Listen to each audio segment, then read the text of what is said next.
Hello, good people. This is your guy Karaja James again. There is one of you who asked me about having a quick, soft life. Quick, soft life. This is where when you're in your 20s, below the age of 25, that you have a lot of money, you have time, you have cars, and sorry to say, according to what I know, I may be wrong, there's no soft life. There is no soft life. Everything in this world that we are in, it is action, reaction, purpose and rewards. Action, reaction, purpose and rewards. So it said, if you follow a certain road followed by someone, if you're going to a certain direction, either you're 50 or 40 or 21, if you follow a certain road, it's going to take you the same location that is going to take someone who is 18 or 15. So there is a way of doing things.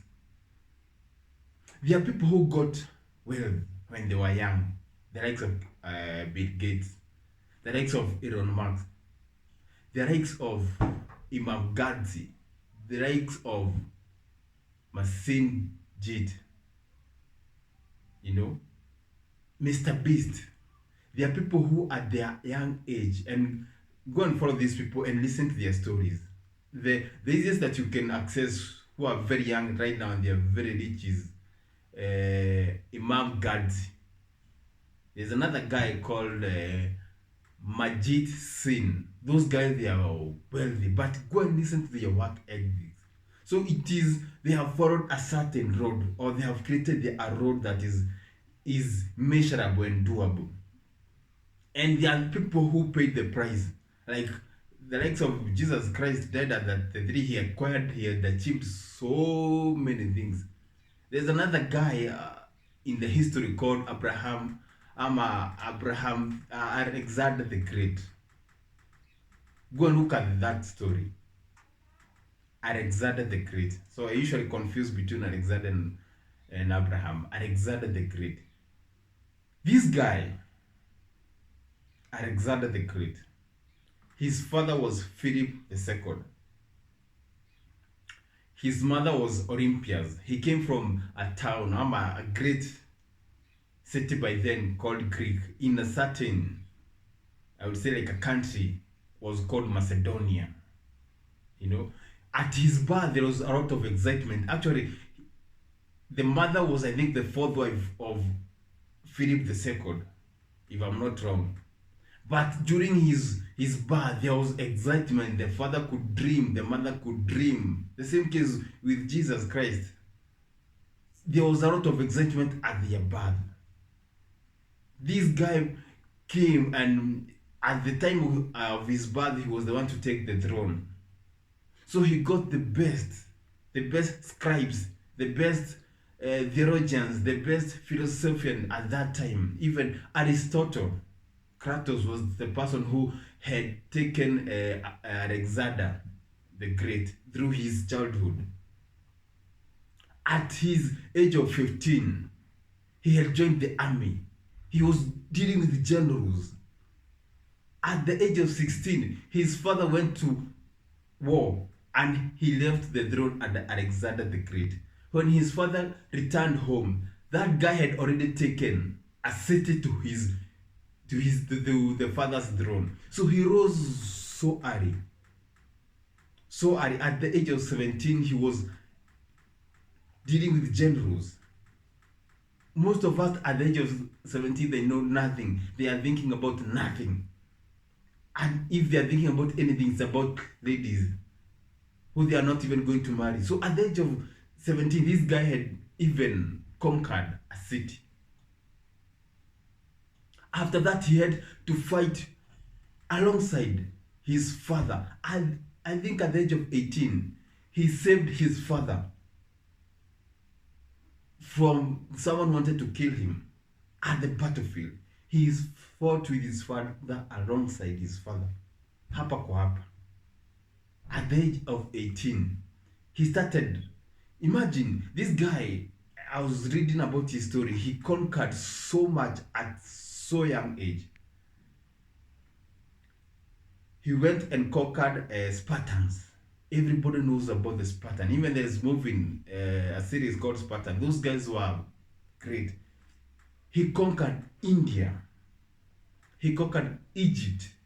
I think the whole Asia as we know it today was conquered by a guy at his 20s.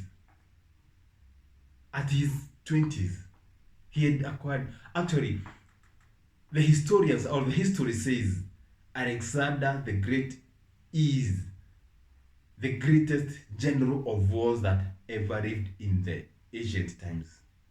He had conquered, he even conquered Egypt, and actually named a town after his own, Alexanderpolis or something of the sort. He had done so many things, fought alongside his father, but the head of this guy, so I'm talking about the concept of rising too early. There is a price to be paid, a heavy price to be paid. And the moment you achieve reward, your life reward, there's not much you can do. Like when Jesus acquired did what he was here to do, he just left at the age of 33. Alexander the Great died at the age of 32. He was so bright. He had so many things in him. There is a time he went to a war, and this is a story that makes me keep on fighting. He went to a war with Spartans, and at the show, so he's the one who attacked. At the show, he told his generals to burn the ship that were behind him, his own ship. And he told the generals, the reason why I have told you to burn these ships, our ships, is because out of this run, it's either we come out dead or we come out with Spartans or Persians. I don't remember if the Spartans or the Persians. We come out of the Spartans or Persians ship. So he had to encourage him. They were very little army compared to the Persians. He had to encourage his generals that they either come out of that war dead or they come out with their enemy's ship. And mind you, they won that war, and they were very, very, very little compared to the enemies. So this guy had strategies to win. He had strategies to fight. At the age of 26, he had done so much that even people in their lifetime, they don't achieve. But his life ended at Babylon at the age of 32. Imagine, at the age of 32. So the concept I'm trying to tell is rising up too early, having a soft life. He died at the age of 32. Just imagine, rising too early. But I'll not say that if you rise too early, you're going to die. No. If where I come from, we say, utajiri wa kijana mdogo, it's a curse. If you become rich so young and you don't follow what rich people do, it's a curse upon you. But there are people who are rich, very young people who are rich as we speak right now. And you can go and do or see what they do. And I'm going to repeat these names. There's a guy I follow called Imam Ghazi. That guy is so young and rich in his 20s. There's another guy called Manjit Singh, very young and very wealthy. Elon Musk became rich when he was so young. The same case with Microsoft guy Bill Gates. But if you can go and follow those people, what they do, their work ethics, how they think, how they articulate issues, those guys, they are 100% focused. They never give up. They have self-driven. They live a very life that, if you want a soft life that you cannot live, they are driven.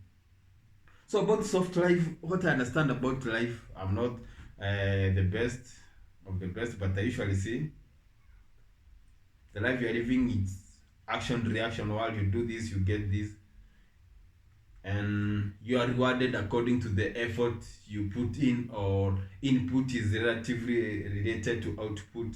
You know, this life is just a preparation of the next life, because you are here for 100 years at most, then you leave. I was telling someone that you cannot remember your grandfather's grandfather, you don't even know his name. So if you have that pressure of life, you're going to do much, and if you don't know how to put things together, you're going to lose your life trying to please, or trying to have a life that's not yours. In the next video, I'm going to tackle about 3 things that this guy called Alexander the Great said that during his value that's going to happen. So watch out for the next video, and I say I'm out. So I think there's no soft life. There isn't, as I say here.